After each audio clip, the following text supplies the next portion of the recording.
One Big Beautiful Bill Act. Impacts on social safety nets and economic outcomes. In this episode, we delve into the recent passage of the One Big Beautiful Bill Act, led by Senate Majority Leader John Thune. This sweeping legislation significantly affects seniors, students, and low-income Americans through changes in Medicaid, food assistance, and Affordable Care Act coverage. We discuss the implications of new work requirements, tax cuts favoring wealthier taxpayers, and initiatives like a $1 nest egg for newborns, all while considering the potential rise in national debt and its effects on economic stability.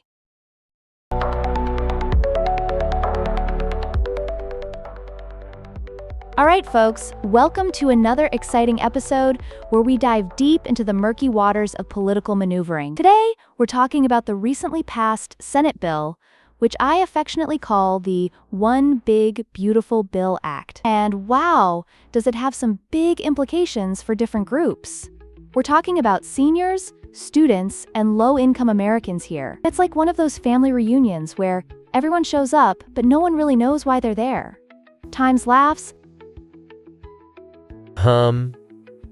Yeah, that's wild. I mean, how do they expect people to suddenly just find jobs when, the economy's still kind of shaky? It feels like they're stacking the deck against people who really need help. Sigh?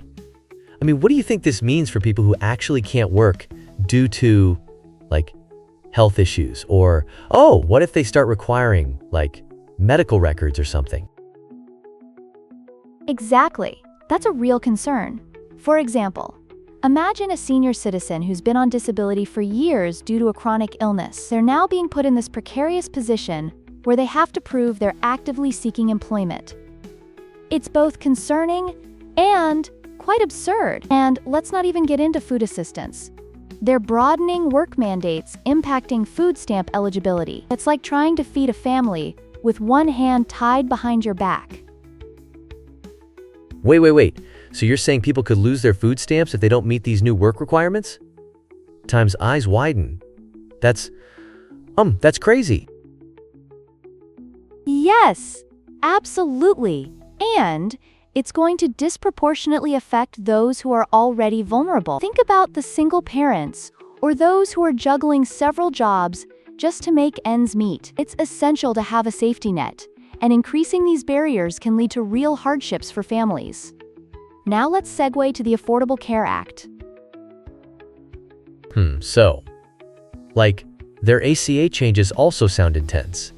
Increased verification for coverage and subsidies? Could that be like going through a long, messy drive-through just to get a burger? Super convoluted? Laughs. That's a fantastic analogy. Yes.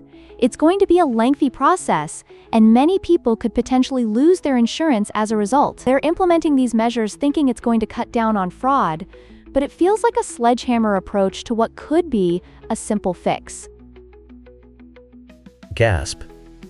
And what about the tax stuff? Aren't they extending Trump's tax cuts that mainly benefit wealthier people? It feels like we're throwing a party for the rich while everyone else is standing outside. Oh, you nailed it. It's like, congrats, you just won the lottery. But then you find out it only comes with a hefty tax bill for everyone else. The extensions are there for those who don't need it, while the lower-income households barely get a crumb from the table. Haha, yeah. What's with the new taxes on large university endowments? I mean, universities are supposed to be places of learning, not just money-making factories. But will that help students in any way? That's a great point. To be honest, it could have wonderful implications on tuition reduction, giving more students access to education without debt, but will it actually lower those costs? That's the million-dollar question, isn't it? And what's this about giving a $1,000 nest egg to each American baby born from 2025 to 2028? What's that even gonna do? I mean, I love the idea of helping babies and all, but can they even use that money until they're what? 5? Laughs. Right? It's like giving a kid a crayon but no paper.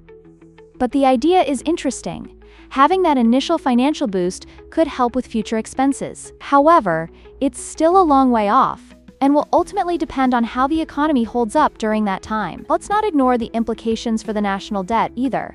It's projected to skyrocket. Interest rates will undoubtedly be impacted, and that's going to hit everyone in their wallets. So it's like this big loop of chaos. And what's happening with Trump's border wall initiative funding? I mean, can anything be straightforward anymore? Oh, it's absolutely a circus. Allocating funds for such projects raises critical questions about how we prioritize our spending. It's a reflection of where we think the nation's values lie. And it's genuinely concerning. Guys, this bill really stirs up a lot of emotions and questions about our future social safety nets. Nods. Wow, this is heavy. So much to think about. Times leans in. How do we even get to a place where we make agreements that work for everyone? I mean, it probably feels like trying to solve a jigsaw puzzle with missing pieces, right? Exactly. And that's the challenge. The system can be so fractured and polarized that finding common ground seems almost impossible. But it's vital we keep having these conversations to bring awareness and spark change.